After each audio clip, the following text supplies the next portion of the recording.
I'm actually going to record the session this evening because there are a number of people who couldn't make the time but really wanted to be involved. So I'm going to just record also because I absolutely love having Jo McAndrews here to be able to share some of her words of wisdom, and I would certainly love to be able to reflect back on those. So that would be amazing.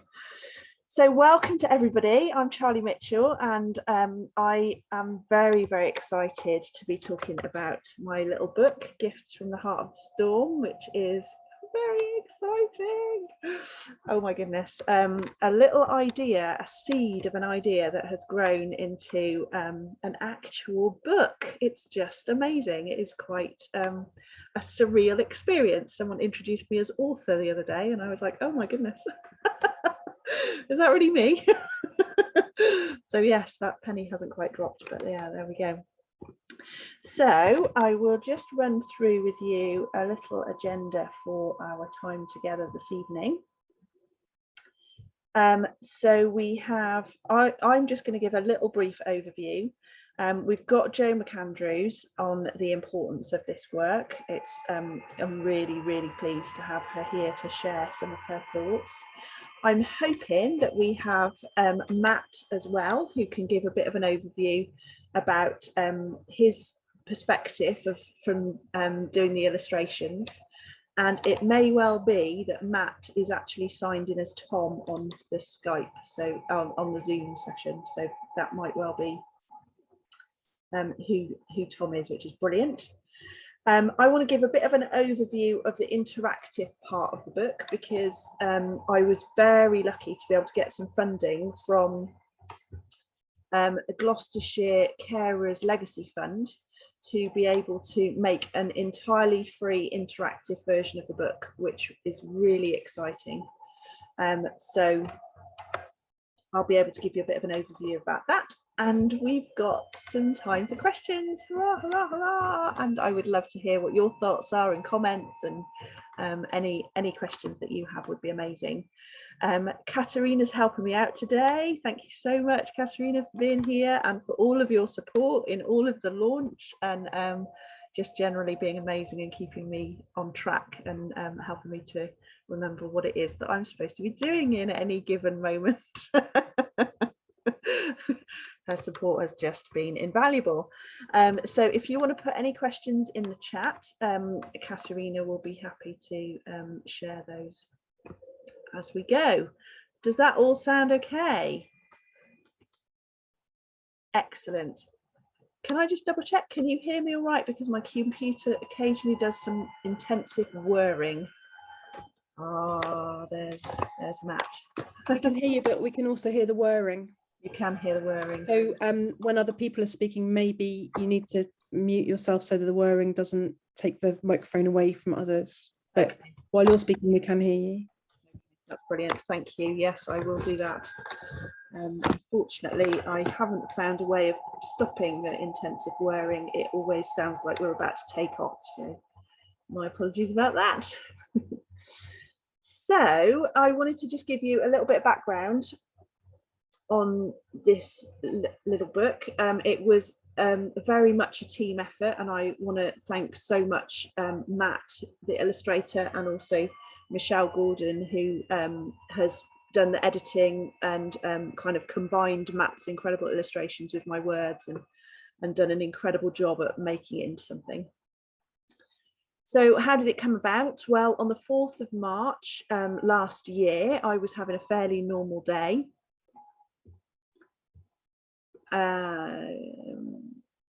Hopefully my computer is still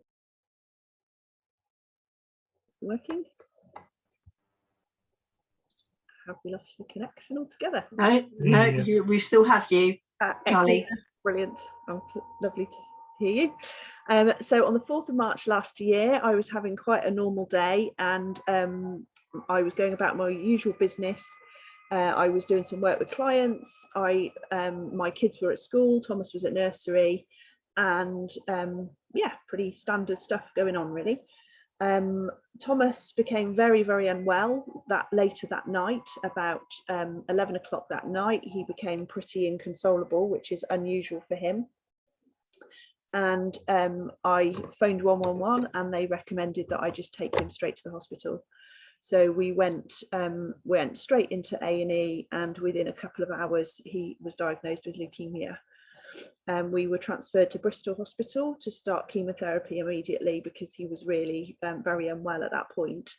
And we were due to be in hospital for sort of 3 to 5 weeks, and we were there for best part of 4 months as our kind of initial stay.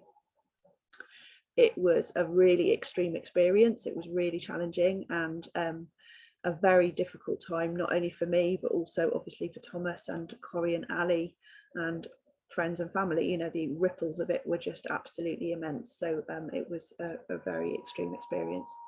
COVID didn't help, and we were I needed to stay with Thomas 24/7, wasn't allowed out. I had 5 minutes to microwave my meals, had to ask permission from a nurse to be able to sit with Thomas so I could go to the bathroom. It was intense, really, really intense. And during that time, certainly for the first 5 weeks, unfortunately, he got worse. So a lot of my normal coping mechanisms were gone. What do you do in that situation where you can't go and have a cup of tea with a friend, or, you know, constant, you know, people coming in and out of the room. So it just didn't feel like there was any space or room at all for a good long while. So I turned to my writing.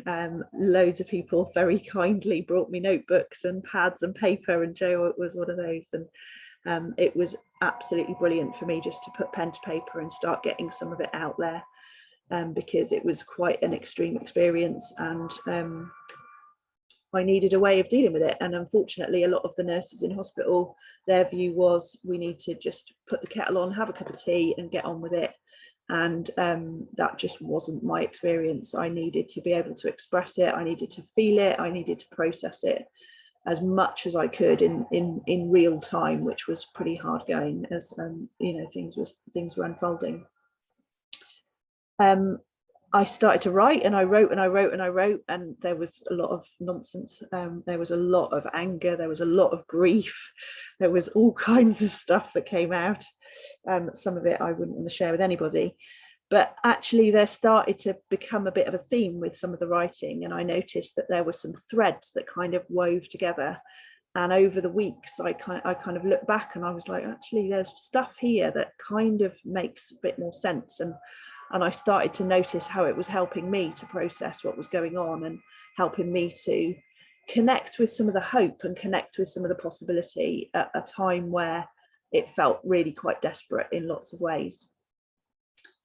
And so I kept going with it and kept writing and kept going. And it was probably over the course of a month in total that the whole book kind of emerged. And it pretty much emerged chapter by chapter. It was really fascinating. I had no idea what was going to come next. I didn't plan it. It wasn't that was what I thought would happen. And it was sort of half poetry. As I was writing it, I noticed that there was some poetry to it, and I thought, I wonder if I could play with a bit of that. So I started to go back through it, and I realized that the chapters were, the sort of sections were pretty much there. There was one chapter that came about a month after all of that, which was surrender. And that one was the hardest one for me, because I was the most determined not to really go there. And I was the most determined to stay in control and stay logical and stay focused. And life just wasn't allowing that. It just wasn't playing ball. It was just not going the way that I wanted it to go. And when Corrie also became unwell with anorexia while I was there with Thomas, that was where I really needed to connect with surrender, because there was nothing I could do physically to support Corrie at that point, being, you know, in a different place, miles away from them. So just that was the point where the surrender really came into its own. And I actually, when I reflected back on the book, I thought actually this fits better in the middle rather than at the end. and it felt like that was the appropriate place for it. Although in my own personal journey, it was the kind of the final bit of the jigsaw, really. So that was an interesting bit to kind of notice. So yeah, I felt once I got to surrender, and once I'd written that, I just had this absolutely massive kind of impelling urge to just share it with people. And I just thought I need to do something with this, because this feels bigger than just me. This feels bigger than my experience, and this isn't, it was almost like I didn't feel like I'd written it. It had just come through me, through the experience that I'd had. And it just felt, at first I was like, I couldn't possibly share it because it's far too personal and far too vulnerable, and there's far too much stuff in it. But at the same time, I thought, actually, I just need to kind of put that to one side and just accept that it is as it is, and that it's as it needs to be, and that actually there's people that need to read this as well. So I started to tentatively share it, and people gave me beautiful feedback.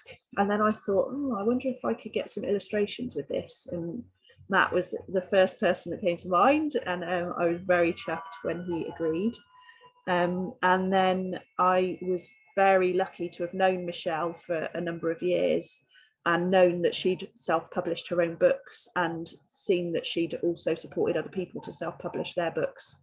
So I got in touch with her, and her feedback was just beautiful, and it really made me think, yes, this is something that I can do, and I can get out into the world, because I had not the first clue about how to actually make that happen. So yeah, she was absolutely incredible at being able to combine all the words, and did brilliant editing, really insightful and thoughtful, considered comments, and being able to combine it so beautifully with Matt's illustrations. It was just an absolute delight. So that's the background to it, really. That's how it kind of all came about, and that's what's brought us to here. And it's just really exciting to have this opportunity to be able to share it. And yeah, I'll talk more about the interactive resource a little bit later. But I would love to hand over to Jo and give Jo an opportunity to share her reflections, because Jo's been a friend for many years, and I'm just always in awe of her work, and I would just love to hear her perspective. So over to Jo. Thank you, Charlie. Thank you for inviting me. Yeah, so you asked me to say something about the neuroscience of connection and how it connects to your book. And it's a very easy connection to make. You know, it's just immediately there.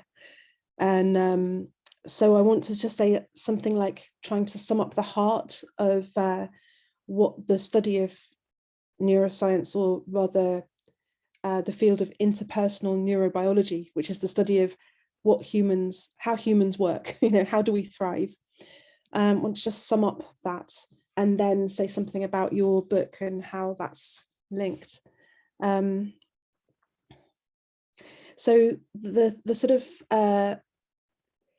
what this neurobiology research is showing is what Western industrial culture has forgotten. So it's not new, it's what Indigenous cultures have always known and still hold. So I want to make that point clear, that I'm not saying, oh, science, it's fantastic. It's like, it's taken a long time to catch up. But thank goodness it has, because now those of us who've been brought up away from our Indigenous roots have a language that we can reach each other in the mainstream culture of this crazy world that we've created here. And I suppose the heart of it is the absolute clarity that there is no such thing as an individual human. And it's also, the English language can't even express the level to which we are connected to each other, because English is a language of separation, effectively, but it's the only language I speak well, and it's the one we all understand, so I'll try. But so we're connected more deeply than we can even imagine in a culture that is all about separation. You know, you live in your separate houses, you have to find the money for your own food, and you have to look after your own children.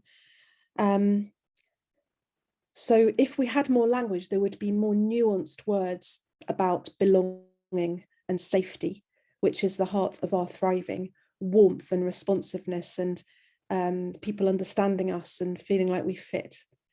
And there would also be more nuanced language for rejection and loneliness and exclusion and struggling and the grief of not fitting in and not having our basic needs met.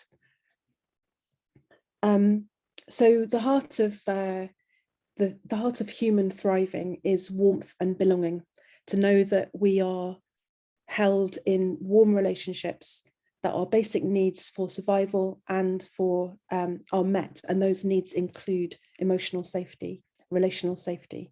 So the heart of it all is we are relational animals. You know, we're relational beings with strong physical and emotional needs, and if they're not met, then there are significant consequences, and we're seeing some of those consequences play out in the world at the moment, at whatever level we look at. So the level I want to look at today is that of families and support, because that's what, Charlie, I think that's one level that your book is really addressing.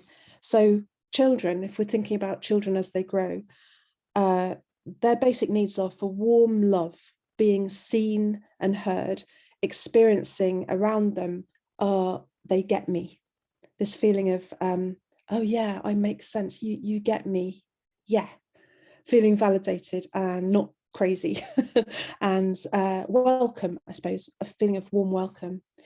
And our culture isn't good at that.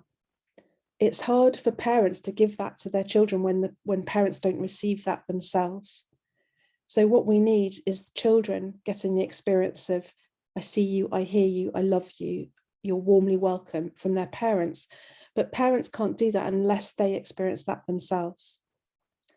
So, and as we know at the moment, services that support families are non-existent or oversubscribed or actually dangerous, as I know you've experienced, Charlie, actually harmful more than helpful. So I think I just want to acknowledge that it's a bleak time for families. It's a bleak time for children because we are living in a culture that doesn't value their deepest needs and the needs of adults who are looking after them. I also think that there's now growing understanding of neurodivergence and growing understanding that children have different types of ways of processing the world and different needs. And I hope, as I always hope, that growing understanding will lead to more inclusion of children who, as you say, children who see the world differently. But at the moment, families with children who see the world differently, where there are often parents who see the world differently, often experience isolation and loneliness because of not being excluded by mainstream expectations. So that's the sort of big picture. Is the science is really clear. We need more support. We need more love. It's just so clear. And that sort of gives me great hope. I mean, it has given me great hope, although that hope is slightly dented at the moment, seeing how our government responds to children's needs, which I think is poor. That's been kind. So coming from there onto your book and you, Charlie, you had this experience of, as you just described, one day, suddenly your whole life changed. And it wasn't like it was a walk in the park before March the 4th, was it? It wasn't like you were already holding a lot. And on that day, you got pushed beyond anything that most of us can even imagine. And you are still living that extreme life that many of us are standing around feeling aghast and helpless. So there you were, finding yourself in this hospital room with Thomas, this sudden diagnosis and the sudden extreme treatment in times of COVID, where you couldn't even, like you just said, you had to even ask for cover just to go to the loo. You weren't even fed. Do you know what I mean? I mean, They didn't even feed you. And there you were, holding this boy in this huge time, and who was holding you? And you had lots of people around you loving you, but it was so hard for you to spend any time with them. You are one of the most, or perhaps the most resourceful person I know. And so what did you do? You wrote a book. Like, okay, of course. I mean, how obvious. But hearing your story about it, it's like, well, that makes total sense. Writing was your coping strategy, and you always have a coping strategy that's resourceful and creative. And this one was you writing this book of your experience. And I heard a writer say recently, I can't remember her name, but she said, the more personal you're writing, the more universal it is, the more people can relate to it.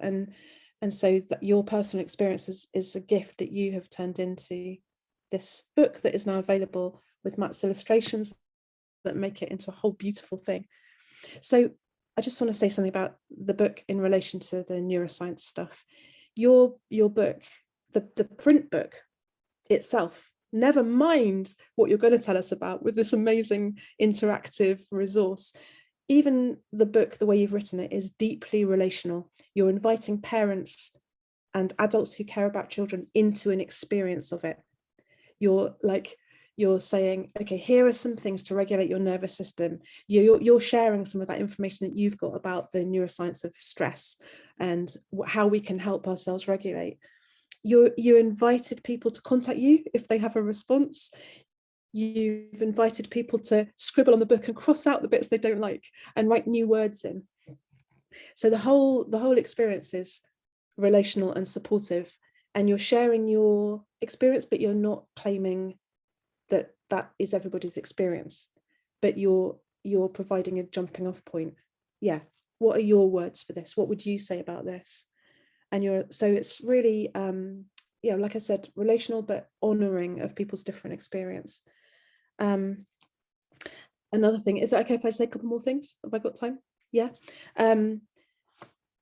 You're naming a lot of experiences that are shared by parents of any children, but also specifically parents where in their family there's an extra struggle, where the world doesn't make it smooth for them.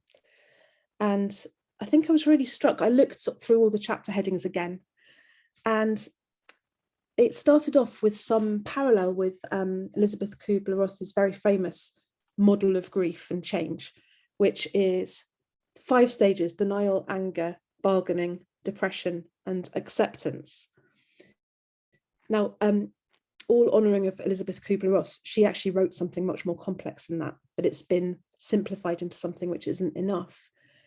Your chapters include those, but they go way further into recovery, hope, living with meaning, connection, relationship. I mean, so some of your chapter headings: a new view, what if, noticing, tiny actions, hope, surprise, friends, the next step, exploring, softening. Oh my God, you have created this landscape of hope, a landscape of meaning, and you've made a map of the journey that is so much more broad than we've been given in other places, because about what heals our hearts, what helps us feel accompanied. And I love it that most of the book is that. I mean, I read some of the headings. I didn't want to read the whole thing because people can look at it themselves, but you've got so many: meeting me, courage, time, openness, together, just so, yeah, it takes you much further than, oh my God, this is awful, oh, it's okay, I'll cope, which is basically what the other models say. Yeah. Yeah, and the interactive version, I know you're going to say something about it, but I just want to say, having looked at it, that along with your book, it's an act of absolute generosity and invitation. No, you don't just have the book, you also have meditations, invitations, a community. Typically you have taken every opportunity to invite people in and to share and to create relationships.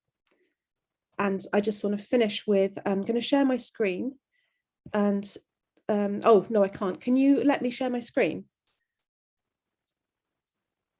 Because the heart of this is that you've made this offering empowering, relational, and a whole new paradigm of support and accompaniment. And there's just one image that Matt did with your words and his image that I just think sums that up. Here, look at this image. We're doing this together. I love you and you're never alone. I'm just trying to share it. I don't know if it's working or not. Oh, at the moment I'm sharing it. Is it working? Can people see? Oh, brilliant. Oh, okay. There you go. Yeah. Can you see it? Yeah. We're doing this together. I love you and you're never alone. And that's the heart of human thriving and human and recovery. So thank you. Amazing, Jo. Thank you so much. That is very, very deeply touching and so beautiful to hear your perspective. It's yeah, wow, I'm quite blown away by that. That's amazing. You're welcome. Can I just ask if anybody's got any questions for Jo? Is there anything anybody would like to ask or anything they'd like to share?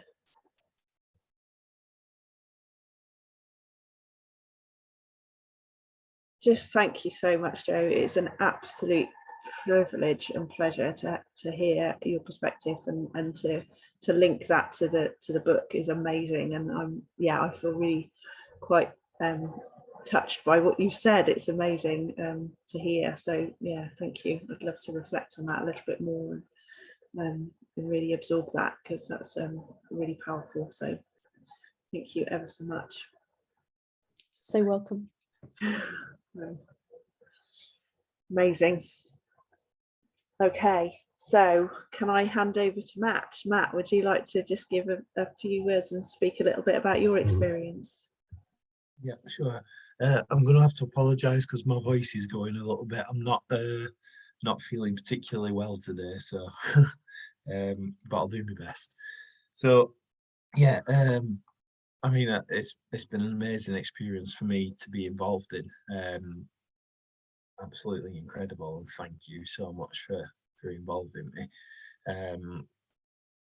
I mean, a little bit of a backstory about me. I'm a teacher. I've got 5 children between my own and my stepchildren, and so there was, you know, the themes of families and the themes of the difficulties and the being in the storm and being stuck, and I mean, certainly for me, you know, times, and I have nothing to compare with what you've been through, Charlie, but to make to discuss the time where I've been affected like that. I mean, my own divorce and that time and the things that I had going on, I felt very much like this, and something like this book would really help me at the time. So it was really a joy to kind of be involved in, and to have the opportunity to create the images for it. So yeah, so that connection with that message was really really important for me, and I don't think I could have done the work if I hadn't got that personal connection with what you were talking about, and with you and with your story, and it just made the whole thing very easy in a lot of ways. It was easy to kind of look at the words on the page and connect that with a conversation I've had with you, or you know, things that I've seen happening, and also to understand you and your personal and interests and your personal style, and I think that some of that you know you're purple, and you and that was, you know, like little things like that just made it really easy for me to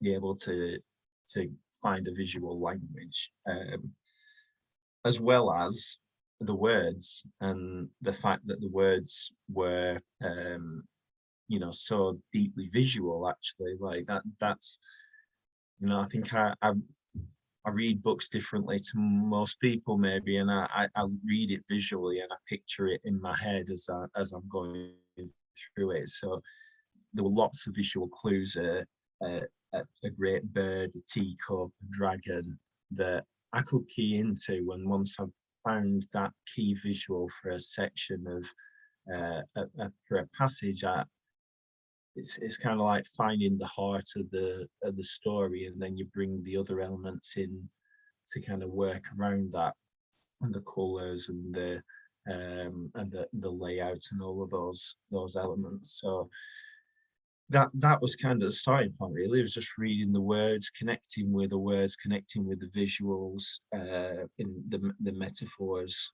that were being used, and you know, it's just a joy to work to. And you know, thank you for the openness that you gave me and the freedom that you gave me within creating my work, because you know, that allowed me to make it more personal and make it it's almost like a conversation between two people, an author and an illustrator. It's like someone talking to you about their experiences and being able to respond how you would respond, rather than being told how to respond, makes it, I think, a more personal message.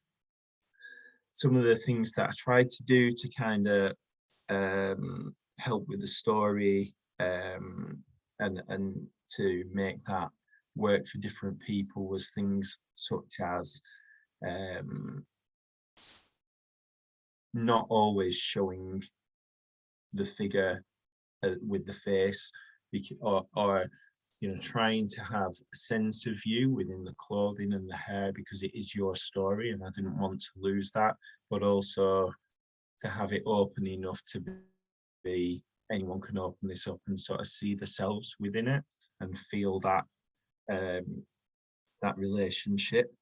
But at the same time, I wanted to have some really clear links, particularly to the children, and that's where the one image of the sky came up, where it just sort of had to be there. At some point in the book, I think the children had to be, you know, a really big part of it. So yeah, I mean, those were kind of the main things I think that I was thinking about whilst I was making it. And I suppose that for me, it's now, you know, that book exists, and that's amazing. It's such a joy, you know. Since the book launch on Sunday, I've been absolutely buzzing. It's just amazing, until today, when I feel like I'll not say what I feel like, but I feel rough. But it's been absolutely incredible, and you know, for me on a personal level, it's been an opportunity to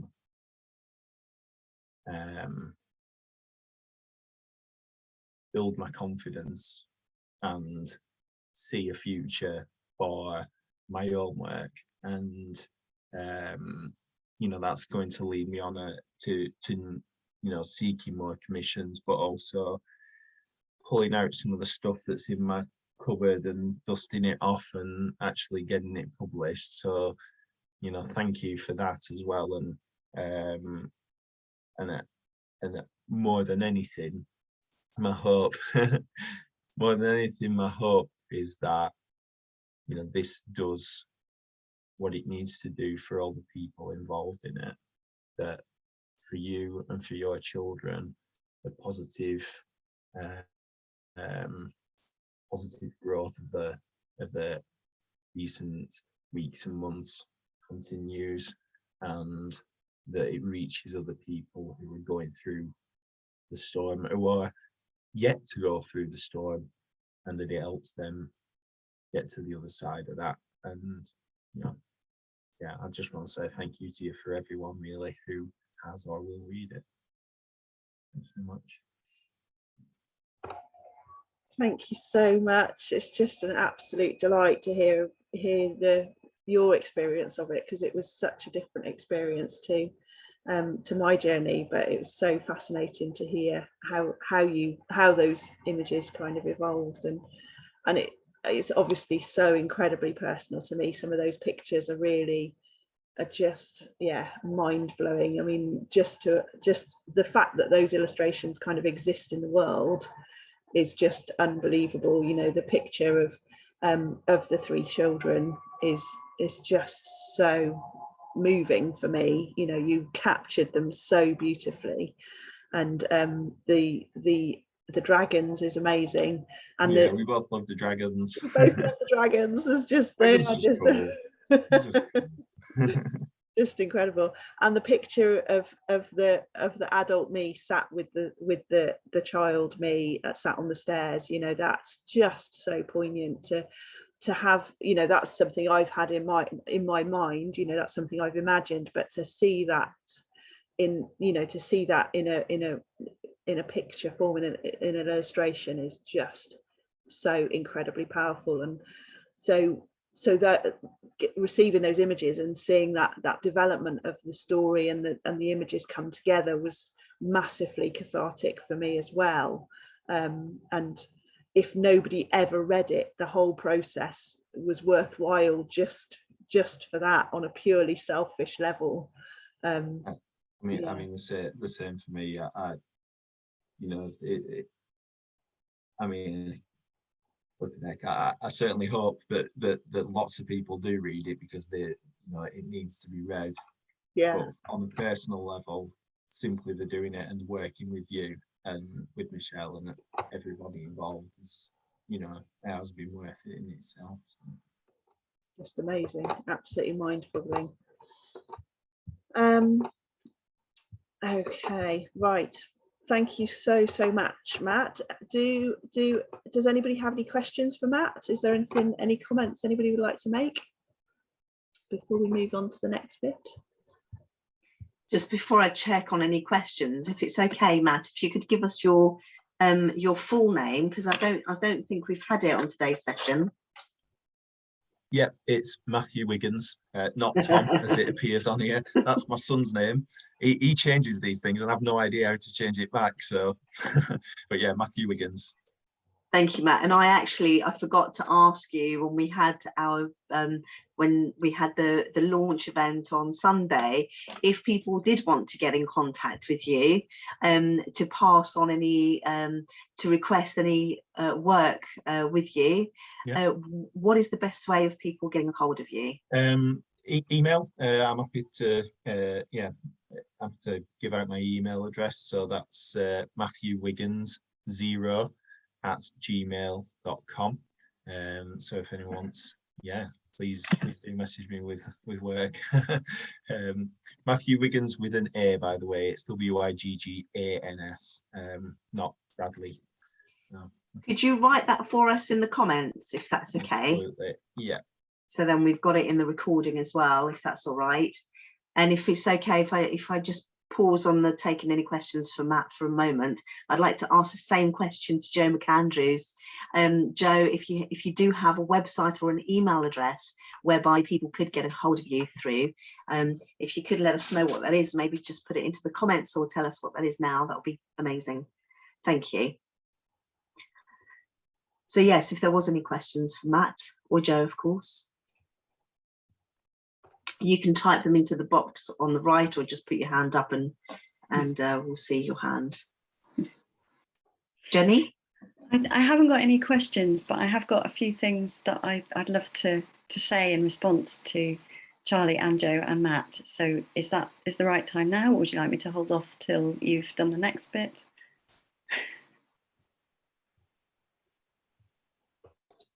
If it's a general question, about the book, rather than a specific question for Tom, maybe we just hold on to the Q&A in just a moment, if that's all right, Jenny. Yeah, that's fine. Yeah, I'll hold on to it. So I think Charlie's going to take us through the interactive book right now, an online support platform, if that's okay, Charlie.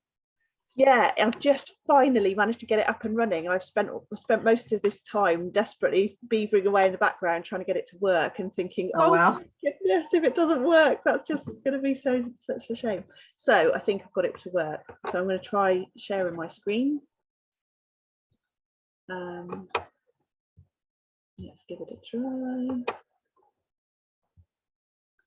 Okay, can everybody see that?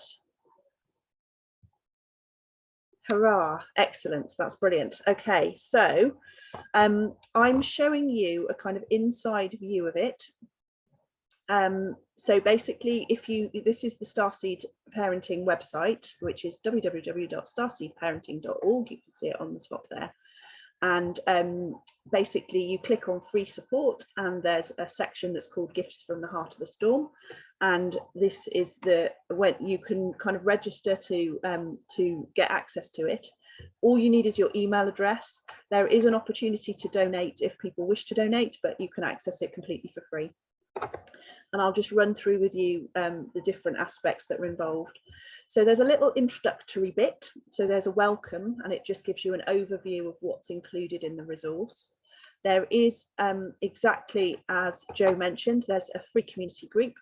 So there is an opportunity to join a Facebook group, as it is at the moment, where we've got about 45 parents so far who are chatting about their experiences and asking for support and looking at what's possible on their healing journey. The gifts journal I'm really excited about, because for me this takes the experience from being a nice story, which it is, you know, it's a lovely story, but how do you actually integrate it into your life? How do you actually make it into something that helps you on your healing journey? And as Joe mentioned, I did put some sort of pointers to that within the book and some reflections and so on.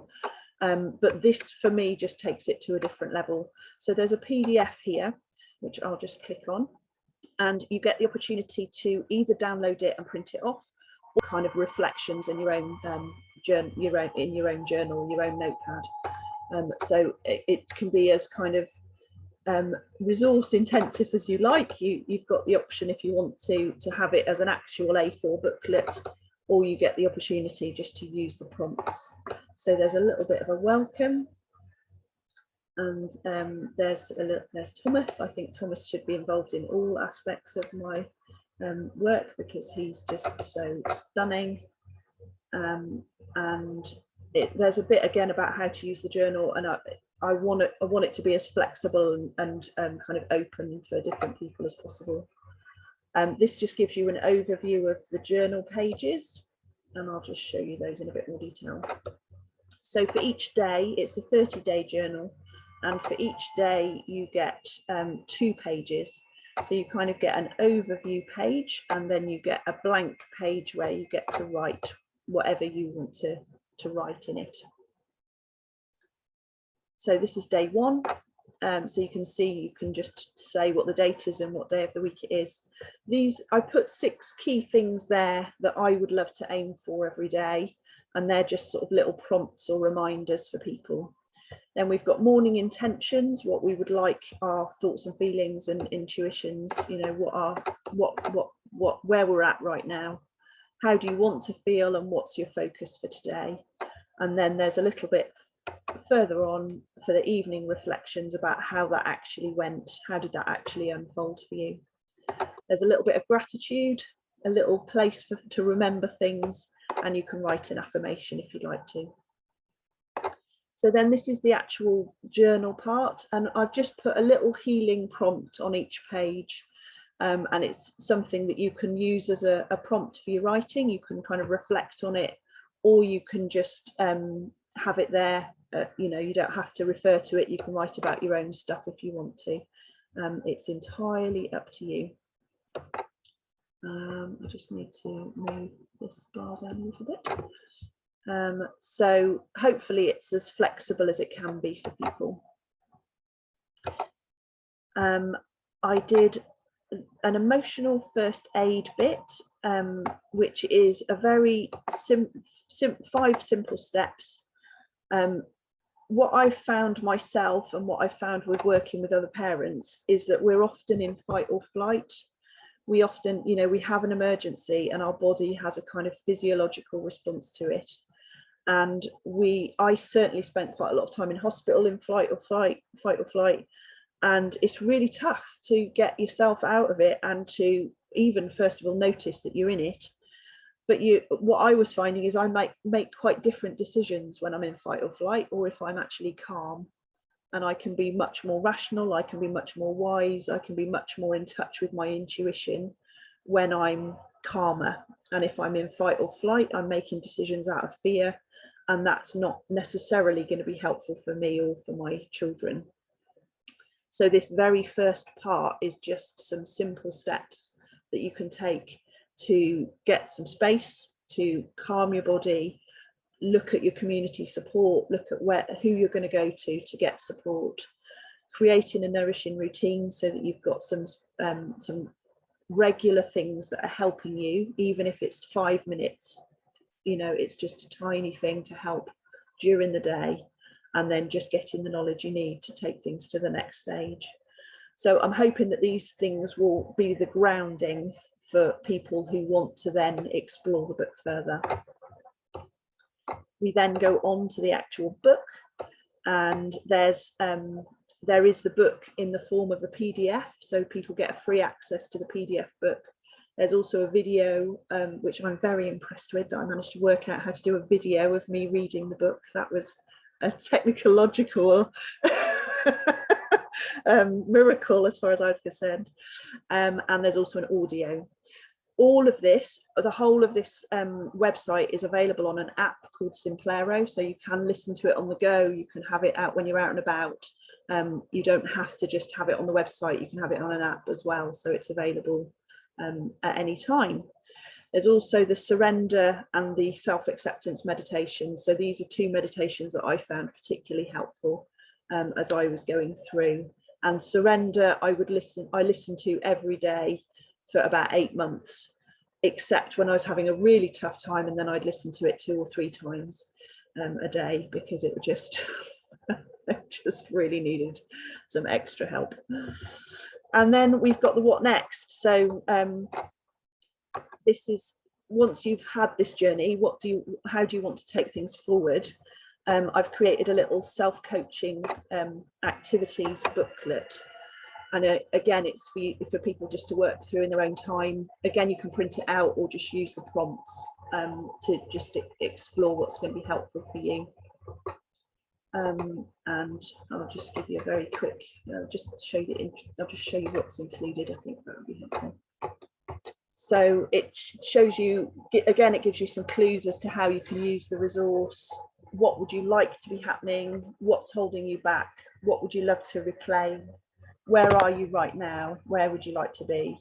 And then some reflecting on your activities and some review. So it's an opportunity just to take a step back and just go, okay, so I've been through this situation, I've been through this experience. Sometimes there's a bit of a kind of reorientation of actually, how do I take my life forward from here? Because it may be a bit of a different life to what I had before. That's not always welcome. Sometimes that's quite difficult to get to grips with, and sometimes people feel quite stuck. How do I actually move forward from this place? So this is, you can use it alongside the healing journal, but it's an opportunity to look at the future, to look at the sort of forward-looking parts, which hopefully people will get to at some point on the journey. And then there's just the review back to discussing with others, you know, just a reminder that the group is there if people want to discuss their journey, and then thinking about what they'd like to take as their next steps going forward. So that's a bit of a whistle-stop tour. There's loads of kind of stuff there really for people to get their teeth into, and there's also, once you log in, you do actually get the opportunity to have emails over the course of 3 weeks, and you can opt out of it. You don't have to have them. But something I've found in the past is that I log on to something, think it's a great resource, and then completely forget about it. And so I've just set up some email prompts, which are just reminders basically of each section to say, have you logged into the group? Have you had a look at the journal? Did you want to explore the book in a bit more detail? and people can opt out of them. You don't have to have them, but if they're helpful to remind you on the journey, then they're there as a little support as well. So I think that's everything I wanted to share. I would love, let me see if I can figure out how to close. Oh yes, here it is up here. If I can stop sharing, and then we can, if we've got some time for any questions.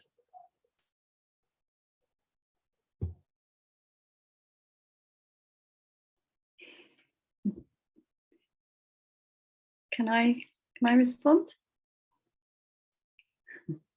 It's not a question actually, but I just want, I've got sort of 3 things that I'd love to respond with. And firstly, just to say, all my life, Charlie, amazingly awe-inspiring. Yeah, I'm a little bit lost for words at what you've created and what you're putting out, and just so moved by the way that, you know, your capacity for authentically being in your own healing process, and yet at the same time it's like you just channel it throughout for anyone else who needs it, and that is just, yeah, really incredible. So it feels such a privilege to be witness to it coming into the world fully formed. And I read I think one of the sort of first draft of your book way back when you sort of invited people to have a look at it, and so it's really lovely now to be at the other end and see it coming out. Well, not just the book, of course, but everything that you've just shown us that you're offering out. And one of the things that struck me when I read the initial draft was, yeah, just the lovely feel of having a story and then having those lovely reflection questions. And it was really, I found it really interesting and brilliant to bring it, to listen to you talking, Charlie, about it, and then Joe, and then Matt, and to sort of see this really coherent picture where, so Charlie, you're putting this amazing story-based, narrative-based process out, and then Matt's illustrating it and bringing in the visual and picking up on the metaphors there, and then Joe's sort of providing almost like this sort of theoretical framework that makes it sound a bit dry, which it isn't, and it just feels like it hangs together beautifully, and it's just really coherent and solid, really solid. So thank you all 3 of you for that. And the last thing I wanted to say was just how important and valuable this whole sort of package is that you're offering out, and how much amazingness and amazing good it's going to do in the world. I'm a parent of a child who's both neurodivergent and has a long-term medical condition, and we've not been through anything like the level or the extremeness that you have, Charlie. But yeah, having travelled some of that similar journey at a lower level of medical intervention and diagnoses and all the different, what you're offering is so valuable. Connection with other parents is really valuable, and you've got that in your model, and I know that from being on different sort of parent carer groups. But I think something as well about the story is really, I love that, it really resonates with me, and I know from my sort of previous child therapy work how powerful it is when actually something is put into both story and metaphor and images, and we can sort of bypass the cognitive and the intellectual a bit, and it just really goes somewhere deeper and more therapeutic. So yeah, I love that. Thank you so much for that. And yeah, I can't say enough how amazing and awe-inspiring the whole thing is, and how amazing and awe-inspiring you are, Charlie. Thank you. That's so kind, Jenny. Thank you so much. And I really do resonate with what you were saying about the power of the images. And you know, I do feel it just brought such a different dimension. Having known the book when it was just the words, you know, and so that is really, yeah, it's really special, and it does take it to a different level for me, and yeah, I'm very pleased with how that's unfolded. And I think there was a question from Liz Hope as well. Yeah, hi Liz.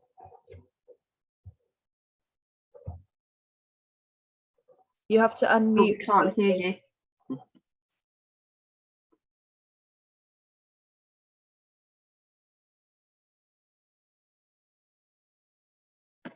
It should be in the bottom left-hand corner, Liz. You got it? I think that's got it. There we go. You hear me here? That's okay. Good. Yeah. First of all, absolutely amazed the first time I I read it, which is, gosh, months back now. It felt to me almost like a sort of download. It's just incredible. And even the words I felt were so graphic, brought out a lot of images and things. But what amazed me more than anything was that, as I said to Charlie, and the same, I've been involved with an organisation for, gosh, not far off 20 years now.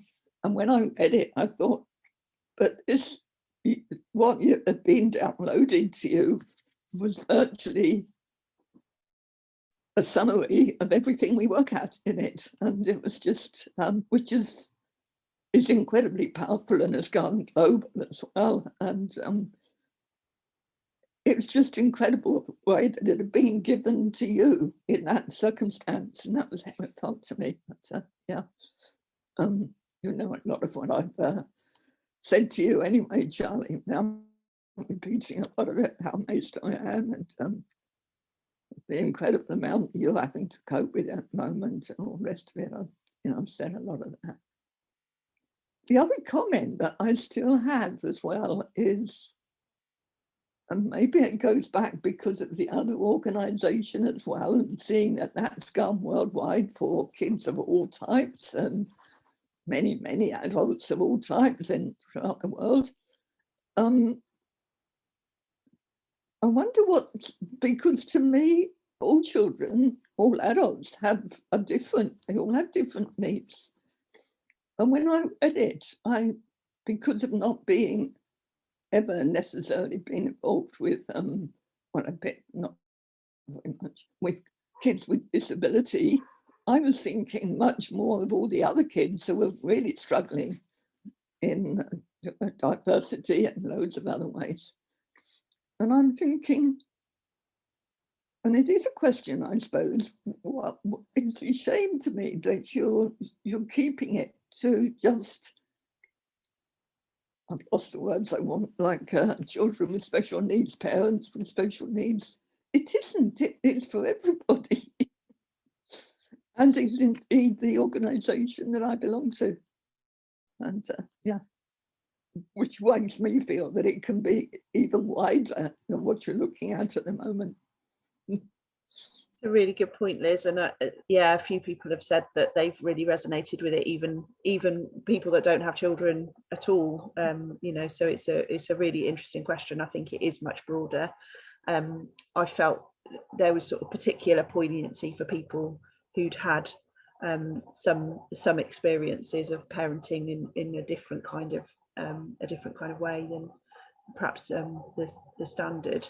But I think it can absolutely benefit people in all sorts of ways. So yeah.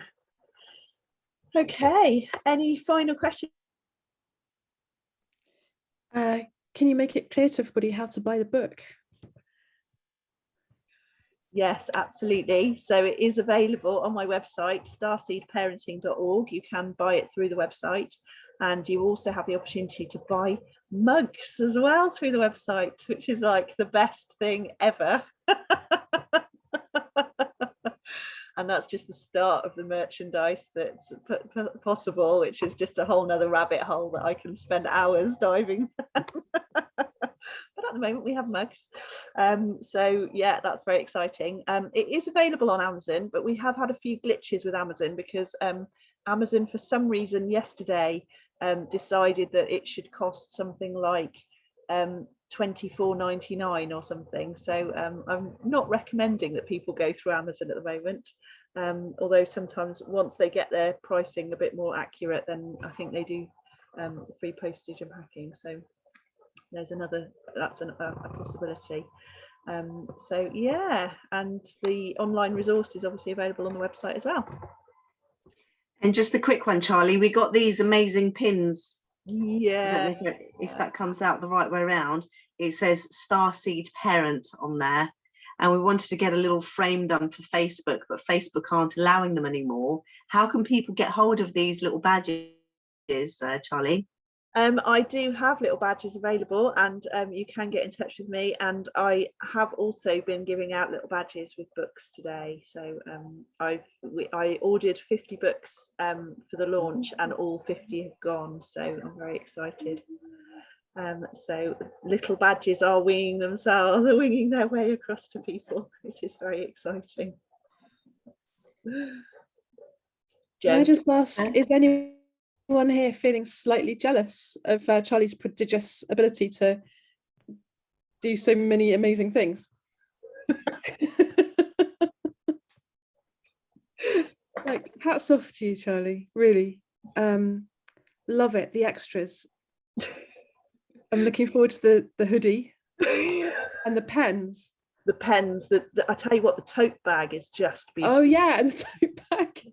And I tell you, the other bit is the water bottles. That's a whole nother area that Oh my God. Yeah, you can just disappear down into this.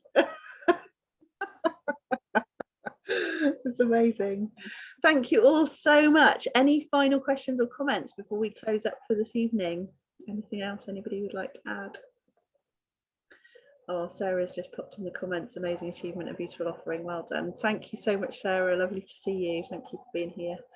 And I just want to say thank you to Jenny as well, because Jenny and I did have a discussion many moons ago about the possibility of developing something, and part of the emotional first aid bit was something that Jenny and I had discussed, and I would love to discuss at some point in the future again when I'm actually able to collaborate with somebody you know, in a meaningful way, rather than just kind of do 5 minutes here and 5 minutes there, which is what's been happening over the last year or so.